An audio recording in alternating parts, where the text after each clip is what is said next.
మన చిన్నప్పుడు పల్లెటూరులో దొరికిన పాలు ఇప్పుడు సిటీలో దొరకటం లేదు. మా ఇంట్లో దీని గురించి మాట్లాడుకుంటున్నప్పుడు కంట్రీ డిలైట్ గురించి తెలిసి ఉన్నత ప్రమాణాలు ఉన్న ల్యాబ్స్ లో టెస్ట్ చేయించి రోజు రిపోర్ట్స్ ని యాప్ లో అప్డేట్ చేస్తారు. వాళ్ళ విధానాలు చూసి సంతృప్తి చెంది ఇలా రికమెండ్ చేస్తున్నాను.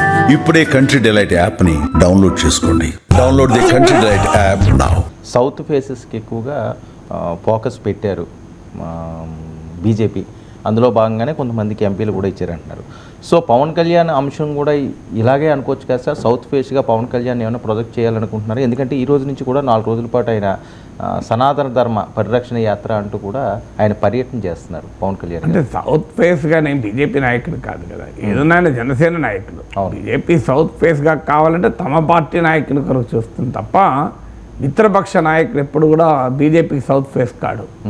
ఎన్డీఏకి సౌత్ ఫేస్ అవుతారు, కానీ బీజేపీ స్కీమ్ ఆఫ్ థింగ్స్లో ఎన్డీఏను పెద్ద ఎత్తున ప్రొజెక్ట్ చేయాలి, బలోపేతం చేయాలనేది ఉండదు బీజేపీకి. బీజేపీ సొంతగా పెరగాలి, even at the cost of allies పెరగాలి అని చూస్తుంది. మీరు గమనించండి, వాజ్పేయి హయాంలో ఉన్న ఎన్డీఏ మీకు 2014లో ఉన్న ఎన్డీఏతో పోలిస్తే ఇప్పుడు ఎన్డీఏ ఇంకా బలహీనం. టెక్నికల్గా బీజేపీకి సొంతగా మెజారిటీ ఉన్న సమయంలో ఉన్నంత బలంగా కూడా ఎన్డీఏ లేదు. మీకు బీజేపీకి 63 సీట్లు తగ్గి 240 వచ్చి సొంతగా అధికారం లేని పరిస్థితుల్లో కూడా still NDA is week.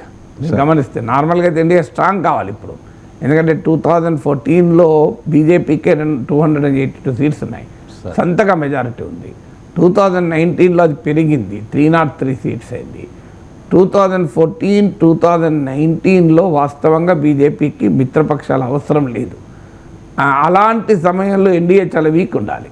NDA వీకే ఉంది కంపారిటివ్లీ వాజ్పేయి టైంతో పోలిస్తే. ఇంకా వాజ్పేయి టైంలో బీజేపీకి 180 చేంజ్ ఉండే సీట్స్, అందువల్ల బీజేపీకి మిత్రపక్షాల అనివార్య అవసరం ఉంది. కానీ 2024లో వాస్తవంగా బీజేపీ ఎన్డీఏ బలపడాలి, వాజ్పేయి లాగా కావాలి. ఎందుకంటే బీజేపీ సొంతగా మెజార్టీ లేదు కనుక. కానీ ప్రాంతీయ పార్టీలు బలహీనపడ్డాయి. మీకు కాలక్రమేణా చూస్తే మీకు ఏడీఎంకే బలహీనపడింది, మీరు శిరోమణి అకాలీదళ్ బలహీనపడింది, శివసేన బలహీనపడింది, జేడీయూ బలహీనపడింది, జేడీఎస్ బలహీనపడింది. మీరు ప్రాంతీయ పార్టీలు బలహీనపడడం వల్ల బీజేపీకి సొంతగా మెజారిటీ లేని పరిస్థితి, తన సొంతగా అధికారంలోకి వచ్చే సిచ్యువేషన్ లేదు. 2014, 2019 కన్నా కూడా తక్కువ సీట్లున్నా కూడా స్టిల్ బీజేపీ కాలింగ్ షాట్స్. దీనికి కారణం ఏంటి అంటే బీజేపీ బలహీనపడడం కాదు, ప్రాంతీయ పార్టీలు కూడా బలహీనపడ్డాయి. అంటే ఎన్డీఏలో ఉన్న బీజేపీయేతర ప్రాంతీయ పార్టీలు కూడా బలహీనపడ్డాయి. చదువుతోనే సమాజంలో మార్పు సాధ్యమని నమ్మిన వ్యక్తి, మారుమూల గ్రామంలో పుట్టి వేలాది మందిని మేధావులుగా తీర్చిదిద్దిన విద్యావేత్త, మనలో ఒక్కడు మల్క కుమరయ్యకు టీచర్స్ ఎమ్మెల్సీ ఎన్నికల్లో మొదటి ప్రాధాన్యతగా ఓటేద్దాం, గెలిపిద్దాం. అందుకే మీరు ఇవాళ జేడీయూ, బీజేపీ ఈ 2 పార్టీల మద్దతు సూచించుకుంటే మోడీ ప్రభుత్వం పడిపోవాలి. కానీ ఆ రకమైన ప్రెషర్స్ ఉన్నాయా మీకు? ఆ రకమైన పుల్స్ అండ్ ప్రెషర్స్ ఉన్నాయా? ఇలాంటి టైంలో సాధారణంగా నరేంద్ర మోడీ చంద్రబాబు నాయుడు వెనకాల, నితీష్ కుమార్ వెనకాల పడాలి, ఎందుకంటే వాళ్ళిద్దరు మద్దతు లేకపోతే నేను ప్రైమ్ మినిస్టర్ ఉండాలి. కానీ ఇప్పుడు రివర్స్ జరుగుతుంది కదా. పొద్దున్న లేస్తే మీకు మోడీని పొగిడే కార్యక్రమంలో చంద్రబాబు నాయుడు ఉన్నాడు కదా. సో చంద్రబాబు నాయుడు పొగిడే కార్యక్రమంలో మోడీ ఉండాలి. ఇప్పుడున్న నెంబర్స్ రీత్యా చూస్తే నరేంద్ర మోడీ మాట్లాడితే చంద్రబాబు నాయుడు పొగడాలి. కానీ రివర్స్ జరుగుతుంది చూడండి మీరు, చంద్రబాబు నాయుడు అవకాశం ఇచ్చినప్పుడు మోడీ పొగుడుతున్నాడు. ఎందుకు అంటే బీజేపీకి సొంతగా మెజారిటీ లేకపోయినా, బీజేపీ బలం సిగ్నిఫికెంట్గా తగ్గినా, ఎన్డీఏలో ఉన్న ఇతర పార్టీల మారల్ పొలిటికల్ స్ట్రెంగ్త్ తగ్గిపోయింది. పొలిటికల్ స్ట్రెంగ్త్ తగ్గిపోయింది ఏంటంటే ఓవరాల్గా మీకు ఆ రకమైన ఇన్ఫ్లుయెన్స్ చేసే ఒక స్టేచర్ లేకుండా పోయింది మిత్రపక్షాలకు. తర్వాత మోడీకి ఉన్నటువంటి పర్సనాలిటీ స్టేచర్ కూడా చాలా పెరిగిపోయింది. అందువల్ల మోడీని ప్రశ్నించి, మోడీని వ్యతిరేకించేటువంటి ధైర్యం సంఖ్య ఎలా ఉన్నా కూడా చేయలేకపోతున్నారు. తర్వాత మళ్ళీ మీకు 2024 ఎలక్షన్ల తర్వాత హర్యానా, మహారాష్ట్ర, ఇప్పుడు ఢిల్లీ వరుస పెట్టి బీజేపీ గెలవడం కూడా ఎన్డీఏలో ఉన్న ఇతర పార్టీలను బీజేపీ పట్ల ఒక రకంగా మద్దతుగా ఉండక తప్పనిసరి పరిస్థితి. అంటే బ్లాక్మెయిల్ టాక్టిక్స్ సాధారణంగా కూటమిలో ఉంటాయి, కనీసం ప్రెషర్ టాక్టిక్స్ ఉంటాయి. ఇప్పుడు ఆ ప్రెషర్ టాక్టిక్స్ లేవు. అందువల్ల బీజేపీకి నార్మల్గా అయితే ఎన్డీఏ వీక్ కావాల్సింది ఎన్డీఏలో బీజేపీ పొజిషన్ వీక్ కావాలి, కానీ ఎన్డీఏలో బీజేపీ పొజిషన్ ఏం వీక్ కాలే. లోక్సభలో బీజేపీ పొజిషన్ వీక్ అయినా, లోక్సభలో బీజేపీ పొజిషన్ వీక్ అయినా ఎన్డీఏలో బీజేపీ పొజిషన్ వీక్ కాలే, నార్మల్గా వీక్ కావాలి. అందువల్ల ఈ కాంటెక్స్ట్లో ఎన్డీఏ ఫేస్గా ఎవరిని ప్రొజెక్ట్ చేయరు. మన మధ్య వార్త కూడా వచ్చింది చూడండి, చంద్రబాబు నాయుడు ఎన్డీఏ చైర్మన్ పదవి అడిగితే మోడీ కాదన్నాడు దేవగౌడ అన్నది కూడా వచ్చింది.